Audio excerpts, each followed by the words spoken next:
નમસ્કાર મિત્રો, સ્વાગત છે તમારું મારી ચેનલમાં। તો આજે લઈને આવી છું એક સરસ મજાની કહાની। રિક્ષા ચાલકના દીકરાની સત્ય ઘટના। અમદાવાદ શહેરની સવાર હંમેશાની જેમ ધીમે ધીમે જાગી રહી હતી। રસ્તાઓ પર દોડતી ગાડીઓનો અવાજ, ચાની લારીઓમાંથી ઉડતો ધુમાડો, ઓફિસે જતા લોકોના ઉતાવળભર્યા પગલાં, સ્કૂલ બસની રાહ જોતા બાળકોના ચહેરા અને દરેક વ્યક્તિના મનમાં પોતાના દિવસની ચિંતા। શહેર બહારથી ચમકતું લાગતું હતું, પરંતુ આ ચમક પાછળ હજારો લોકોનો સંઘર્ષ છુપાયેલો હતો। એ જ શહેરના એક જૂના વિસ્તારમાં, નાની ગલીના અંતે તૂટેલી દિવાલો અને ટીનની છતવાળું એક નાનું ઘર હતું। એ ઘરમાં રહેતો હતો રમેશભાઈ, એક સામાન્ય રિક્ષા ચાલક પણ દિલથી અસામાન્ય માણસ। ઉંમર લગભગ 40 વર્ષ, ચહેરા પર સૂર્યની ગરમીથી પડેલી કાળી છાપ, હાથમાં વર્ષોની મહેનતના કઠણ પડ્યા હતા અને આંખોમાં એવી ઊંડી થાક હતી જે માત્ર ગરીબી જ આપી શકે। પરંતુ એ આંખોમાં એક અજોડ ચમક પણ હતી, પોતાના દીકરાને ભણાવીને મોટો માણસ બનાવવાનો અડગ સંકલ્પ। રમેશભાઈ દરરોજ સવારે 5 વાગે ઉઠતા, પહેલાં નળની લાઈનમાં પાણી ભરવા જવું, પછી ઘરમાં પત્ની સવિતાબેનને થોડું કામમાં મદદ કરવી અને ત્યારબાદ પોતાની જૂની રિક્ષા લઈને રસ્તા પર નીકળી પડવું। સવિતાબેન ઘરમાં કામકાજ કરતી સાથે 2 ઘરમાં વાસણ ધોવા જતી। તેમનો એક જ દીકરો હતો આરવ, ઉંમર 16 વર્ષની, આંખોમાં સપના ભરેલા, ભણવામાં તેજસ્વી, પરંતુ પરિસ્થિતિએ બાળપણ પહેલાં જ સમજદાર બનાવી દીધેલો। રમેશભાઈ વારંવાર કહેતા, બેટા, હું આખી જિંદગી લોકોને પહોંચાડતો રહ્યો, પણ તું એવી જગ્યાએ પહોંચજે જ્યાં લોકો તને સલામ કરે। આરવ હસીને સાંભળતો, પણ અંદરથી પિતાના દરેક શબ્દને હૃદયમાં ઉતારી લેતો। ઘરમાં ગરીબી એવી, ક્યારેય સાંજનું ભોજન શું બનશે એ પણ સવારમાં નક્કી ન હોય।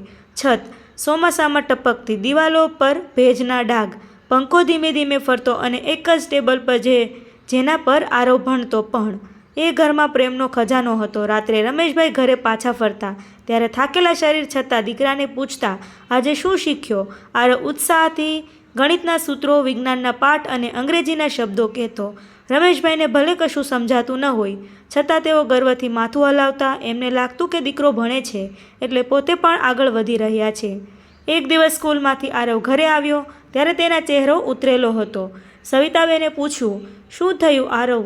તો આરવે ધીમેથી કહ્યું, ફીસ ભરવાની છેલ્લી તારીખ કાલે છે, નહીં ભરીએ તો પરીક્ષામાં બેસવા નહીં દે। ઘરમાં એક પળ માટે શાંતિ છવાઈ ગઈ। સવિતાબેનની આંખો પતિ તરફ ગઈ। રમેશભાઈએ ચહેરા પર સ્મિત લાવવાનો પ્રયાસ કર્યો અને કહ્યું, એટલું જ ને, કાલે સવારે જ ભરાઈ જશે। પરંતુ અંદરથી તેઓ તૂટી ગયા હતા। ખિસ્સામાં માત્ર 70 રૂપિયા હતા અને ફીસ હતી 3000। એ રાતે રમેશભાઈએ ભોજન લીધું નહીં। સવિતાબેને કહ્યું, કશું વિચારશો નહીં, ભગવાન રસ્તો કાઢશે। રમેશભાઈ બોલ્યા, ભગવાન રોજ રસ્તો કાઢે છે, પણ ક્યારેક માણસને પણ દોડવું પડે। બીજા દિવસે તેઓ વહેલી સવારે રિક્ષા લઈને નીકળી। ગરમી એટલી કે રસ્તા પર હવા પણ આગ જેવી લાગતી। આખો દિવસ એક પછી એક મુસાફરોને પહોંચાડતા રહ્યા। કોઈ 5 રૂપિયા માટે ઝઘડ્યું, કોઈ બેસીને ફોનમાં વ્યસ્ત રહ્યું, કોઈએ તેમને માણસ ગણ્યા વગર વાત કરી। પરંતુ રમેશભાઈના મનમાં માત્ર એક જ વિચાર, આજે 3000 ભેગા કરવાના છે। સાંજે થાકેલા શરીર સાથે તેમણે ખીચા ગણ્યા, માત્ર 1600 રૂપિયા, હજુ પણ અડધાથી વધુ ઓછા।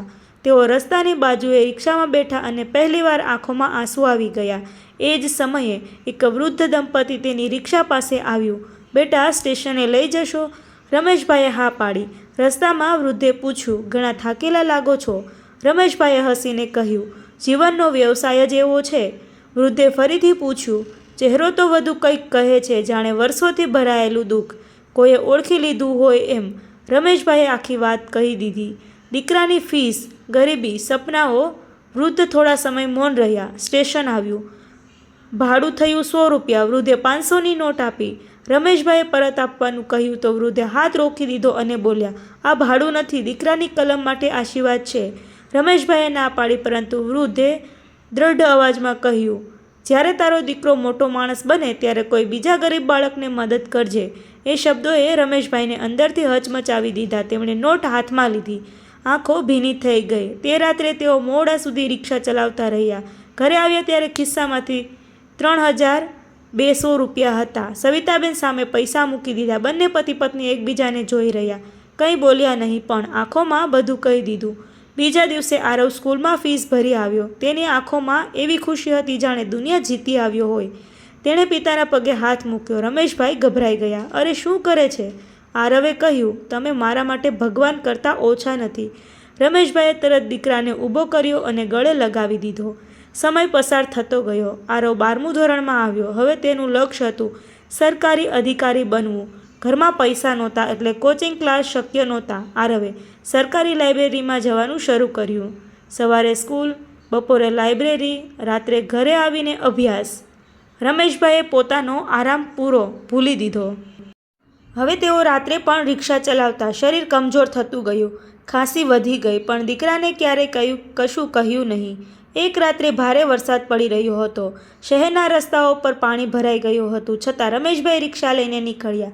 સવિતાબેને રોક્યા. આજે ના જાઓ, તબિયત સારી નથી. રમેશભાઈ બોલ્યા, આજે આરવ માટે ફોર્મ ભરવાનું છે, છેલ્લી તારીખ છે. વરસાદમાં ભીંજાતા કંપાતા તેઓ આખી રાત રિક્ષા ચલાવતા રહ્યા. સવાર સુધીમાં પૈસા ભેગા કર્યા અને સીધા ઘરે આવ્યા. પરંતુ ઘરમાં પ્રવેશાદ ચક્કર આવી ગયા. તેઓ જમીન પર પડી ગયા. ઘરમાં હાહાકાર મચી ગયો. આરવ દોડી આવ્યો. પિતાને ઉચક્યા, હોસ્પિટલ લઈ ગયા. ડૉક્ટરે કહ્યું, શરીર ખૂબ નબળું પડી ગયું છે, આરામ જરૂરી છે. આરવ બહાર બેસી રહ્યો. જીવનમાં પહેલીવાર તેને સમજાયું કે પિતા લોખંડના નથી, તેઓ પણ દુખે છે, થાકે છે, તૂટે છે, ફક્ત બતાવતા નથી.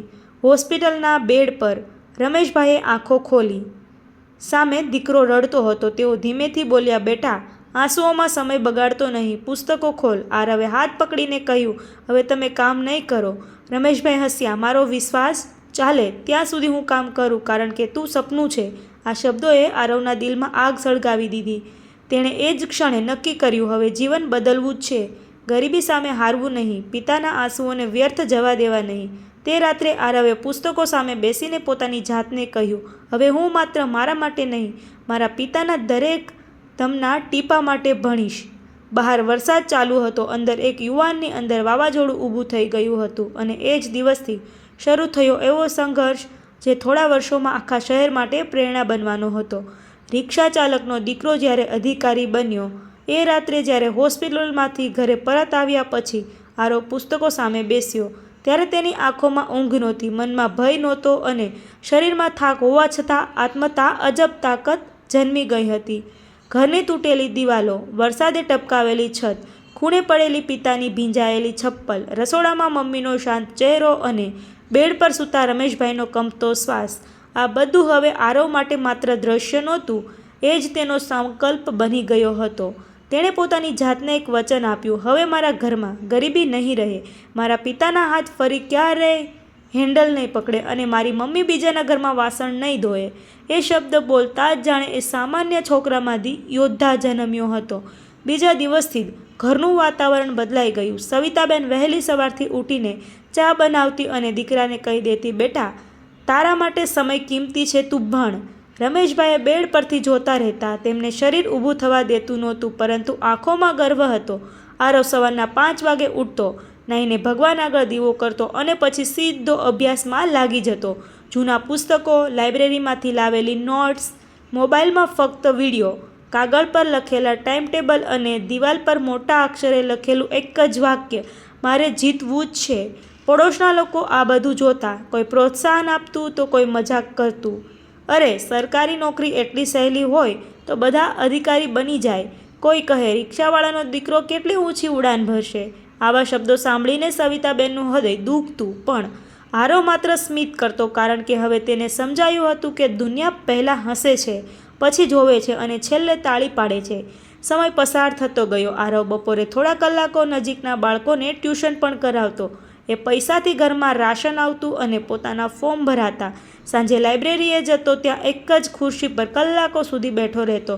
ક્યારેક લાઇટ જતી રહે, ક્યારેક ગરમીથી પસીનો વહી જાય, ક્યારેક પેટમાં ભૂખ લાગે, છતાં એ ઊભો ન થતો. તેની આંખો સામે પિતાની રિક્ષા દોડતી દેખાતી અને તે ફરી પુસ્તકમાં ઝૂકી જતો. એક દિવસ લાઇબ્રેરીમાં એક વૃદ્ધ માણસ તેને રોજની જેમ ભણતો જોઈ રહ્યા હતા. ઘણા દિવસ પછી તેમણે પૂછ્યું, બેટા, શું બનવું છે? આરવે જવાબ આપ્યો, સરકારી અધિકારી. વૃદ્ધ ફરી પૂછ્યું, અને કેમ? આરવે થોડું મૌન રહી કહ્યું, મારા પિતાના હાથ પર પડેલા કઠણો હટાવવા. વૃદ્ધની આંખો ભીની થઈ ગઈ. તેની નિવૃત્તિ અધિકારી હતા. બીજા જ દિવસે તેઓ રોજ આરવને માર્ગદર્શન આપવા લાગ્યા. ઇન્ટરવ્યૂ કેવી રીતે આપવો, સમય કેવી રીતે વહેંચવો, પ્રશ્નને કેવી રીતે સમજવો. જે વાતો માટે લોકો લાખો રૂપિયા ખર્ચતા એ આરવને આશીર્વાદ રૂપે મળી રહી હતી. પરીક્ષાની જાહેરાત આવી. આખા ઘરમાં ફરી એકવાર આશા જન્મી. ફોર્મ ભરવાનું હતું, પરંતુ ફી અને મુસાફરીના ખર્ચ માટે પૈસા ઓછા હતા. સવિતાબેને પોતાની લગ્નની 2 ચાંદીની પાયલો કાઢી રમેશભાઈને કહ્યું, આ નહીં વેચાય. સવિતાબેન બોલી, ઘરમાં પડેલી પાયલ શું કામની જો દીકરાના પગ આગળ ન વધી શકે? પાયલ વેચાય, ફોર્મ ભરાયું, ટિકિટ કપાય. ઘરમાં એ દિવસે રોટલી સાથે ગર્વ પણ પીરસાયું. પરીક્ષાનું કેન્દ્ર વડોદરા આવ્યું. પહેલીવાર આરવ એકલો બહાર જતો હતો. સ્ટેશન પર રમેશભાઈ મુશ્કેલીથી ચાલતા આવ્યા. હાથમાં જૂનો થેલો આપ્યો. અંદરથી 2 પરોઠા, અથાણું અને પાણીની બોટલ હતી. રમેશભાઈએ કહ્યું, મારી પાસે વધારે કંઈ નથી, પણ આશીર્વાદ ભરપૂર છે. ટ્રેન ચાલુ થઈ. આરવ બારી પાસે ઊભો રહી પિતાને જોતો રહ્યો. રમેશભાઈએ હાથ હલાવ્યો, પણ આંખો પલકાવતા નહોતા. કદાચ આંસુ છુપાવી રહ્યા હતા. વડોદરા પહોંચીને પરીક્ષા કેન્દ્ર પર ભીડ જોઈને આરવ થોડો ગભરાયો. હજારો ઉમેદવારો, દરેક હાથમાં ફાઇલ, દરેક ચહેરા પર તણાવ. એક પળ માટે તેને લાગ્યું, શું હું ખરેખર આ સ્પર્ધા માટે લાયક છું?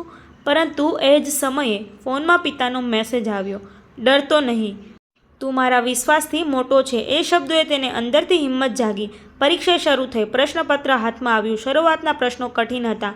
ઘણા ઉમેદવારો ગભરાયા, પરંતુ આરવે આંખો બંધ કરી એક ઊંડો શ્વાસ લીધો. પિતાના પરસેવાના ટીપા યાદ આવ્યા. તેણે ધીમે ધીમે પ્રશ્ન ઉકેલવાના શરૂ કર્યા. 3 કલાક પછી જ્યારે બહાર આવ્યો, ત્યારે તેના ચહેરા પર શાંતિ હતી.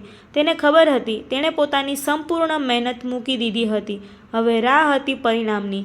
ઘરમાં દરરોજ મોબાઈલમાં વેબસાઇટ ચેક થતી. સવિતાબેન ભગવાનને દીવો કરતી. રમેશભાઈ હવે થોડું કામે જવા લાગ્યા હતા, પરંતુ આરવે કડક મનાઈ કરી હતી. હવે થોડા દિવસ વધુ સહન કરો. 1 મહિના પછી સવારના 7 વાગે પરિણામ જાહેર થયું.